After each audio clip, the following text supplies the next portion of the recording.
नमस्कार, स्वागत है आपका इंडिया न्यूज पर और मैं हूं आपके साथ स्वाति सिंह। अविश्वास प्रस्ताव पर सदन में बोलते हुए ज्योतिरादित्य सिंधिया ने कांग्रेस पर जमकर हमला बोला है। उन्होंने कहा कि विपक्ष को ना देश की चिंता है, ना पीएम के पद की चिंता है, ना राष्ट्रपति के पद की चिंता है, इनको तो केवल अपनी हैसियत की चिंता है। मुझे 20 साल हो गए इस सदन में रहते हुए, लेकिन ऐसा दृश्य मैंने कभी ना देखा। जिस तरह का शब्द प्रधानमंत्री मोदी के लिए इस्तेमाल किया गया है, इसके लिए इन्हें देश से माफी मांगनी चाहिए। वहीं सिंधिया जब सदन में बोल रहे थे, तब विपक्षी सांसदों ने सदन में वॉकआउट किया है। इस दौरान ज्योतिरादित्य सिंधिया ने सभी दलों पर हमला किया। उन्होंने विपक्षी नेताओं से कहा कि धैर्य रखो और सुन लो, ज्यादा उत्तेजित नहीं हो। सिंधिया ने INDIA पर दर्ज कसते हुए कहा कि ये घमंडिया समूह है। इसके साथ ही ज्योतिरादित्य सिंधिया ने आप पर भी हमला किया है। सिंधिया ने कहा कि इन लोगों को टुच्ची स्कैम में PLI दायर की थी, आज हाथ के साथ हैं। ये लोग सत्ता के लिए आए हैं। इनके साथ ही उन्होंने कहा कि उन्हें अपने अविश्वास प्रस्ताव पर स्वयं ही विश्वास नहीं है। सिंधिया ने कहा है कि 2011 में जब से 100 दिन से ज्यादा वक्त तक नाकाबंदी चली, तो उस समय में PM मनमोहन सिंह क्यों चुप रहे थे।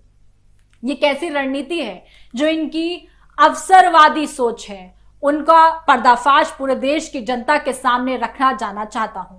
जो नैतिकता सिद्धांत की बात करते हैं, वो ऐसे दल के साथ गठजोड़ करते हैं जो सबसे भ्रष्ट रहे हैं। सिंधिया ने कहा कि जिन्हें अविश्वास प्रस्ताव पर स्वयं भी भरोसा ना हो, उन्होंने कहा कि मणिपुर के सांसद ने 1993 में बयान दिया था, राज्य सरकार बेबस हो गई है, इसके पास पैसे नहीं हैं। राज्य सरकार के पास सुरक्षा बलों के लिए हथियार खरीदने के लिए भी पैसे नहीं थे, जिससे वो उग्रवाद से लड़ पाए।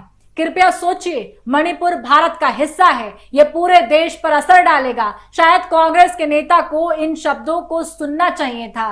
कल यहां भाषण देने से पहले साफ तौर पर जिस तरीके का माहौल रहा है, ज्योतिरादित्य सिंधिया लगातार कांग्रेस पर हमलावर रहे हैं। कांग्रेस पर निशाना साधते हुए उन्होंने ये भी कहा कि ये वो बादल हैं जो गरजना चाहते हैं लेकिन बरसते नहीं हैं। ये चर्चा में रहना चाहते हैं लेकिन किसी को सुनना नहीं चाहते हैं। हमारे देश के PM ने सदन के बाहर मणिपुर पर संवेदनशीलता से बयान दिया, लेकिन ये जिद पर रहे कि वे सदन में बयान दें।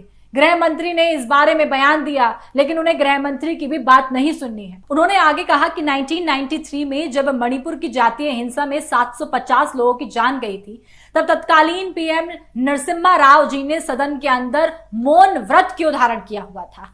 2011 में मणिपुर में 111 दिन ब्लॉकेड चला और जातीय हिंसा हुई, तब उस समय मनमोहन सिंह ने सदन के अंदर मौन व्रत क्यों धारण किया। इसके ये उत्तर दें। ये लोग मणिपुर की घटना का उपयोग करके अपना जिस तरीके से लॉन्च पैड बनाने की कोशिश में रहे हैं, मणिपुर की घटना घोर निंदनीय है। इस पर रणनीति और राजनीति बिल्कुल भी नहीं बननी चाहिए। वहीं सिंधिया ने राहत इंदौरी की लाइन भी पढ़ी। उन्होंने आगे कहा कि वे कहते हैं, यानी कि कांग्रेस, वे कहते हैं कि वे नफरत के बाजार में प्यार की दुकान खोलेंगे।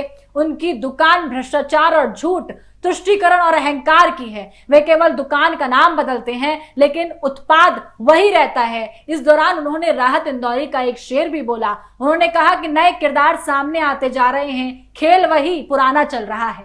ऐसे में सिंधिया लगातार कांग्रेस पर हमलावर हैं, लेकिन दूसरी ओर कांग्रेस साफ तौर पर सिंधिया को जिस तरीके से अपने कार्यकर्ताओं के सामने एक मोटिवेशन के तौर पर रखती है कि जो सिंधिया ने किया वो और कोई कांग्रेस कार्यकर्ता, कोई और उम्मीदवार, कोई और नेता, मंत्री, विधायक ना करे। ऐसे में सिंधिया के इन बयानों पर आपकी क्या राय है, सिंधिया के ये भड़काऊ भाषणों पर आपकी क्या राय है, कमेंट बॉक्स में जरूर बताएं। अभी के लिए मेरे साथ बस इतना ही। देखते रहें इंडिया न्यूज। धन्यवाद।